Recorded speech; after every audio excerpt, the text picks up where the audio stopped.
Welcome back to my channel, Love Your Shelf. Today I want to talk to you about 3 authors that I've really loved lately. So I know there's like a million books that we talk about, and it's so hard to decide like who your very, very most favorite authors are. And if I'm being honest, I do have very most favorite authors, but right now I want to talk about just like 3 authors that have really been killing it lately. Every time I pick up any of their books, they're amazing, and I have just been devouring them. So the first author I want to talk about is Fredrik Backman. He's a Swedish author, so all of his books are translated. I started reading A Man Called Eve.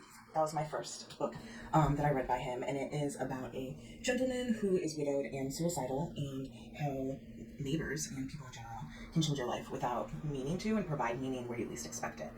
So that's really good. The second book that I read of his was Anxious People, which is about a robber slash heist slash kidnapping kind of, and it has like a different take at the end that it alludes to throughout the entire thing. And then the book I read after that is Beartown, which is probably my favorite by him, and he does have like a Netflix series for it, and he came out with a second book that I haven't read, and a third book now that I haven't read, but I don't think it's done being translated yet, so I'm waiting for all of that to be done. But it's about essentially rape in a community, and also hockey, because somehow books, not in order apparently, because I read Britt Marie Was Here, and then for book club I read My Grandmother Asked Me to Tell You She's Sorry.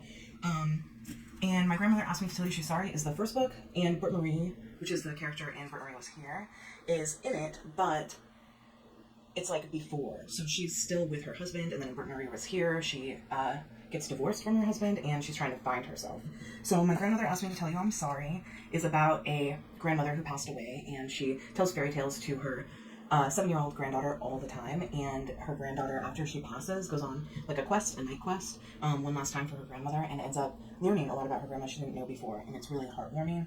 And that's the thing about all of Fredrik Backman's books, is they're incredibly heartwarming. They talk about serious subjects, suicide, rape, death, but it still brings out all the good and compassion in people. There's always funny parts. The books make me laugh, they make me cry. I also read some short stories that he did, whose names are eluding me right now, but they're also very good. One is about a guy with dementia. It's something about the long way home. Another is A Deal of a Lifetime, about people in a cancer ward. So again, like, he always has so many things rooted in just vulnerable, depressing stages that we go through as human beings, and he brings out the compassion and the love in the community in his books, and it's incredible. So definitely Fredrik Backman, one of my favorite authors right now. I still have 2 of his books I think to read before I run out of Fredrik Backman books, so hopefully he comes out with another one, and hopefully I get distracted by some other books for a while, so that I can read like 2 or 3 of those books at a time again. So that's good. The second person I want to talk about is Brene Brown, who's on a totally different level, but still the same level in this way. So she talks about everything: vulnerability, shame, breaking trauma, being wholehearted. Like, she's an incredible person, and all of her books are self-help books, but with like a biography undertone kind of, because it's her job to talk to people about shame and research shame, and how not to get over it, but to get through it, to be vulnerable and wholehearted in the process so that you're no longer shameful. And so she's just incredible and a breath of fresh air. And when I listen to her books, I feel like everything that I feel, she is able to articulate it, which is a huge deal to me. So the first book by her that I read is Daring Greatly, which I was reading when I was in a leadership position in my work.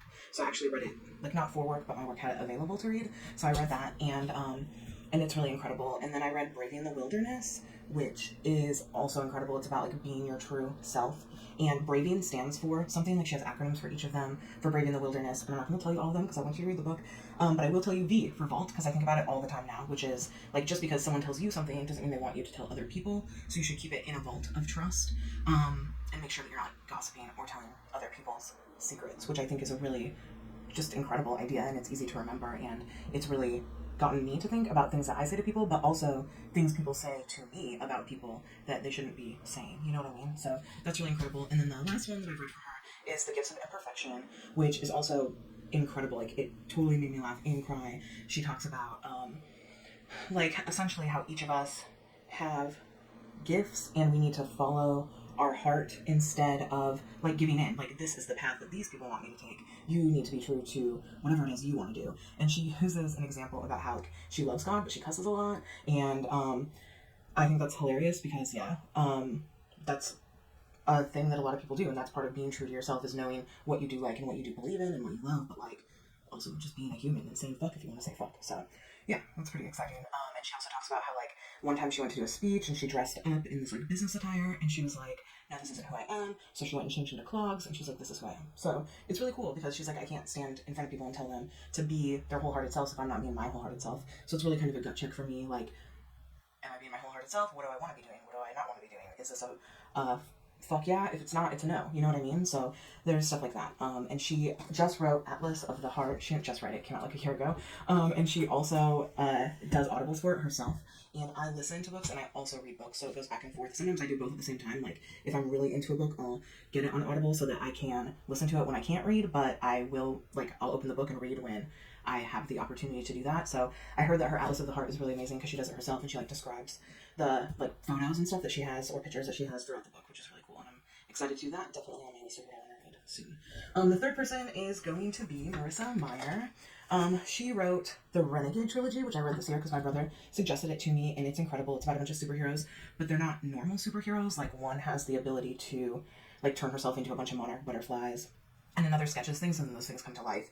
And another person can't fall asleep, and someone else can like bleeds diamonds. Like so, there's a bunch of different things. It's not like a normal superhero with normal superhero powers. They all do different things, and it's also political because it's about like good guys versus bad guys, but where the good guys are doing things they think are good are actually kind of bad, and you get perspectives from one of the good guys and one of the bad guys or villains. So it's very interesting because it's crazy how when you get to know people, the lines kind of blur and they cross because you understand why everyone is doing what they're doing. Kind of like how like Thanos is right. So like just whatever. Anyway, so like a good villain is someone that does blur those lines where you understand why they did what they did, and these books definitely have that. So because of that, I also just got the Lunar Chronicles, which is also by Marissa Meyer. I have not read them yet, but I just bought them. They came in today, actually. So I'm like really excited to read those after like 4 other books that I have on my list that I'm going to finish reading first. So I'm pretty excited about that. I know I heard Cinder is like a Cinderella fairy retelling kind of, but with sci-fi stuff. So I'm pretty excited about that. And those are the 3 authors I'm very excited about right now. I will read anything that they come out with. I'm currently reading everything that they have come out with. And I hope that any of these sound good to you, or you find a new author. And my favorite authors, who are your favorite authors? Let me know below. I want to know so that I can start reading those as well. Thank you so much for coming to Love Your Shelf. If you liked what you saw or you're interested in other things that I do, please subscribe down below. Thank you so much for coming. Namaste.